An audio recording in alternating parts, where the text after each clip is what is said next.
Salut à tous, on se retrouve aujourd'hui pour parler du Paris Saint-Germain ce lundi 9 octobre et on commence bien évidemment avec le match hier soir. Le PSG se déplaçait du côté de Rennes et on voulait avoir une réaction par rapport à l'humiliation il y a quelques jours 4-1 contre Newcastle. Il y a eu cette réaction parce que le PSG a fait un bon match et le PSG s'est imposé 3-1 contre l'équipe du Stade Rennais. Vitinha, Hakimi, Kolo Muani ont été les trois buteurs lors de cette rencontre. Le PSG a été plutôt bon les gars, 58% de possession de balle, 17 tirs, 7 tirs cadrés et ça fait 3 buts à la fin du match et surtout une victoire 3-1 à Rennes où ça a été quand même une bête noire les dernières années. Rennes pour le PSG. Donc parfait, bien sûr, classement ça donne quoi? Le PSG avec cette victoire remonte sur le podium de la Ligue 1. Le PSG 3e, donc 8 matchs, 4 victoires, 3 matchs nuls, 1 défaite. Deuxième meilleure attaque avec 17 buts marqués. Et l'une des meilleures défenses, un deuxième meilleure défense ex aequo avec l'équipe de Brest. Donc bon, on est en début de saison. Il reste encore pas mal de journées. C'est vrai que le PSG n'est pas premier de la Ligue 1 ni deuxième. Mais bon, voilà, on espère que le PSG retrouvera cette place de leader là très prochainement. Il y a seulement Nice et Monaco qui est devant le PSG. La une aujourd'hui du journal L'équipe, Paris remet les gaz parce qu'on se souvient, voilà, contre Newcastle, on va pas revenir sur ce qui s'est passé. La victoire, ça fait du bien, surtout avant la trêve internationale. C'est vrai que ça va être un mauvais résultat hier. La trêve aurait été très douloureuse, on peut dire, pour le PSG. Il y aurait peut-être eu, enfin peut-être pas licenciement de coach, mais il y aurait eu beaucoup de choses peut-être à changer. Donc voilà, cette victoire tombe à pic.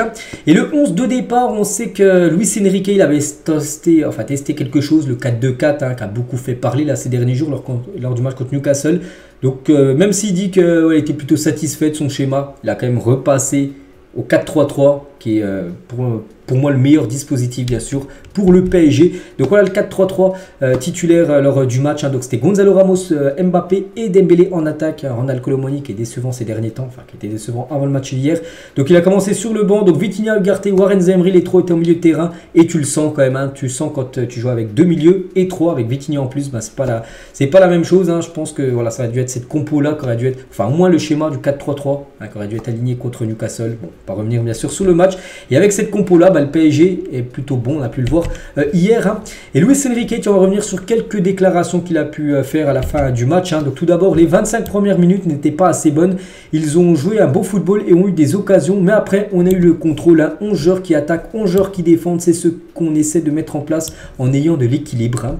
Toujours avec Luis Enrique, il défend Mbappé. On en parle de Mbappé actuellement. On sait qu'il a une période un petit peu de disette. Il n'arrive plus trop à marquer ou même de faire des passes D. Donc Kylian n'a pas marqué, mais il a un très haut niveau depuis le début de la saison. Il a fait de bonnes actions, il a fait des passes, il s'est créé de bonnes occasions. C'est vrai que c'est un peu bizarre qu'il ne marque pas dans ce match, mais c'est anecdotique. Donc il est très satisfait d'Mbappé, mais on sait qu'Mbappé actuellement, je lui ai dit que c'est un peu compliqué. Je pense que cette trêve va lui faire beaucoup de bien à Kylian Mbappé pour qu'il revienne très fort pour les futurs matchs du PSG qui seront très costauds avec la LDC qui revient bien sûr d'ici 2 semaines.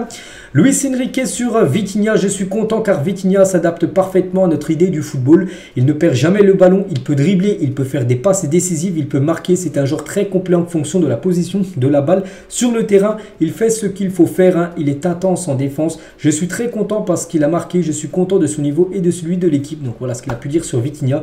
C'est quand il dit que Vitinha est toujours content de lui, tout ça. Il fallait le mettre titulaire voilà, contre Newcastle. Je pense que ça aurait été un autre match avec ce milieu à 3 voilà, contre l'équipe de Newcastle. Bon. On va pas revenir sur ce qui s'est dit, c'est vrai que j'en parle beaucoup voilà, de ce match.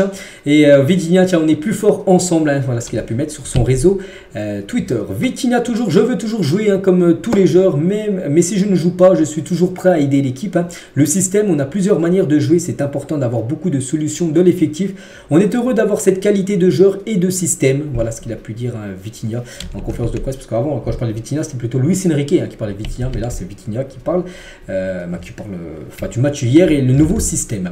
Achraf Hakimi aussi à la fin du match sur Prime Video, il a dit le changement de système, le coach essaie de trouver le bon système.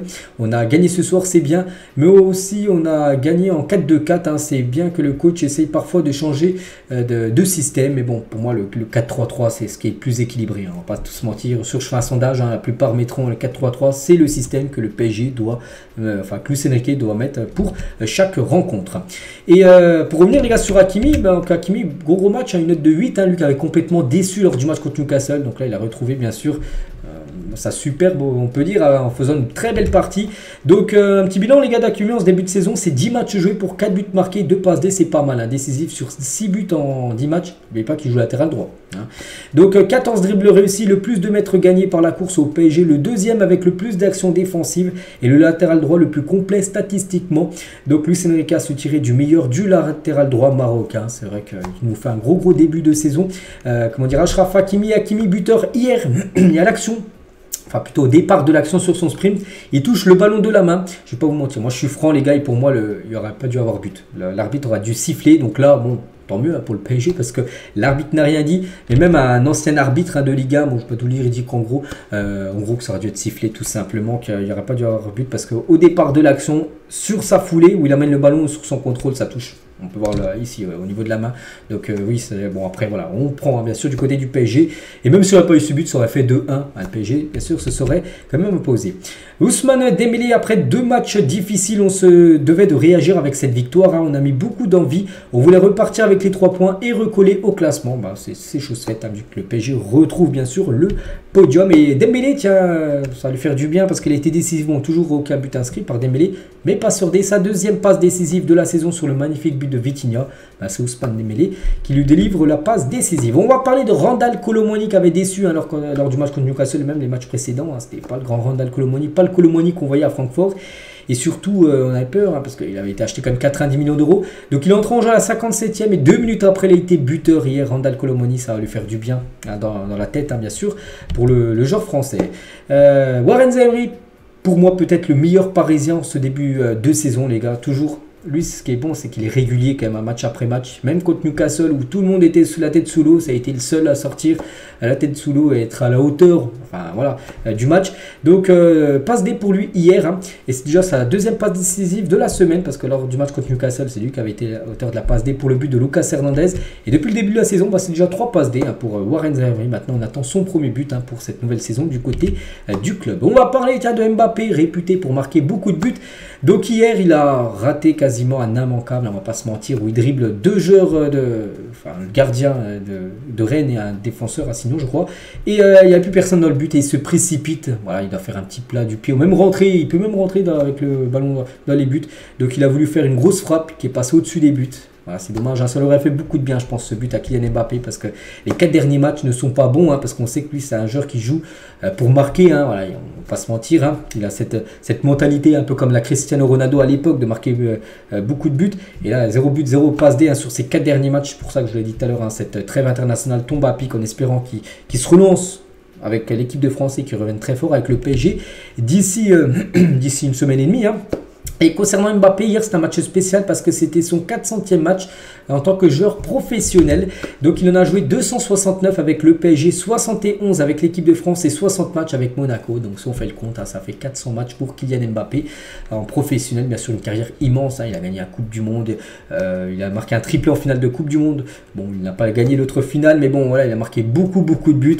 Voilà, hein, bien sûr un énorme joueur, et déjà 400 matchs à 24 ans, il va avoir 25 ans, tiens, ça sera au mois de décembre, hein, Kylian Mbappé. Il y a un autre joueur aussi qui avait beaucoup de matchs joués, 416e match de Marquinhos sous les couleurs du PSG, donc il revient au même niveau que Marco Verratti. Voilà, Verratti, Marquinhos, 416 matchs, il ne reste plus que Jean-Marc Pilorget à 435, c'est le joueur à avoir disputé le plus de matchs. Donc pour moi, Verratti, ce sera plus possible, il joue plus au PSG, et pour Marquinhos, c'est totalement jouable, là même. Normalement, s'il n'est pas blessé, s'il joue souvent là cette saison, bah, il dépassera Pilorget en début, vers mars, on va dire 2024. Donc voilà, un compte à rebours, on peut dire, pour Marquinhos. Première victoire aussi du PSG, les gars, au Roison Park, hein, depuis 2018. Hein, le PSG, les gars, n'arrivait plus du tout, hein, du côté de Rennes. La dernière fois, c'était en septembre 2018 et le PSG s'était imposé avec par exemple Thomas Meunier, buteur, et Buffon était au cage hein, du côté du PSG. J'ai l'impression que c'était une autre époque, mais voilà, c'était en 2018, ça faisait 5 ans que le PSG ne s'était pas posé à Rennes, pour vous montrer quand même la très belle performance des Parisiens hier. Le programme aujourd'hui, parce que le match a été joué, maintenant c'est la trêve internationale, et bon, cette photo je vais montrer tous les jours là, prochain jour. Donc aujourd'hui il y a entraînement, enfin il y a eu entraînement ce matin à 11h30 pour les joueurs bien sûr non convoqués, parce qu'il y en a quelques-uns qui ne sont pas convoqués en sélection. Donc il y a entraînement ce matin, ce sera la même chose demain à 11h, mercredi la même chose, jeudi, après ça sera un gros week-end et ils pourront partir en repos, on peut dire. Hein. Vendredi, samedi, dimanche, il n'y aura pas d'entraînement et ça reprendra le lundi d'après, parce qu'après, ça reprend la compétition pour le PSG le week-end d'après. Donc voilà le programme, bien sûr, pour les joueurs non convoqués en sélection. On va parler de Kang In Lee et ce week-end, c'était la finale des Jeux asiatiques. Donc c'était un Corée contre le Japon et ils ont gagné à la Corée et on le félicite, il remporte la médaille d'or aux Jeux asiatiques Kang In Lee. Donc le service militaire du joueur parisien sera donc réduit de 18 mois normalement hein, à 3 semaines. Hein. Bravo à eux, donc félicitations à lui, félicitations à la Corée du Sud hein, pour cette victoire face au Japon et on peut voir la médaille d'or hein, de Kang In Lee. Donc maintenant là, il y a la trêve internationale avec la Corée parce que là il joue avec les espoirs, c'était l'U23. Donc là maintenant il va jouer avec les seniors A on peut dire, puis après il sera de retour, on croise les doigts qu'il ne va pas se blesser, et il sera de retour avec le PSG avec cette médaille d'or bien sûr. Autour du coup, donc félicitations Galien, il y a plein qui l'ont félicité, on peut avoir Mbappé, on peut avoir Nuno Mendes, Verratti, mon ancien joueur, Achraf Hakimi, ils ont tous mis des petits messages bien sûr voilà, pour le récompenser bien sûr de cette médaille d'or.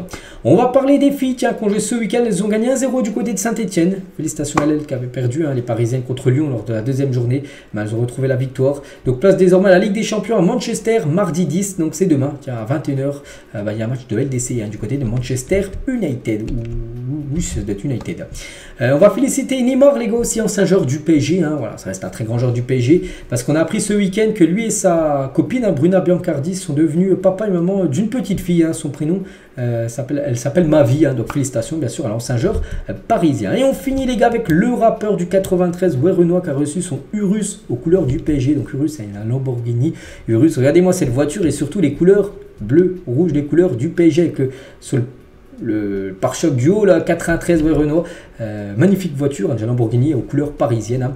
Elle est sublime, donc voilà les gars ce qu'elle va dire aujourd'hui. J'espère que ça vous a plu. On se retrouve demain mardi bien sûr pour le prochain numéro, même si c'est la trêve internationale, il y a toujours des infos concernant le PSG chaque jour. Allez, moi je vous laisse, je vous souhaite une bonne journée et à demain.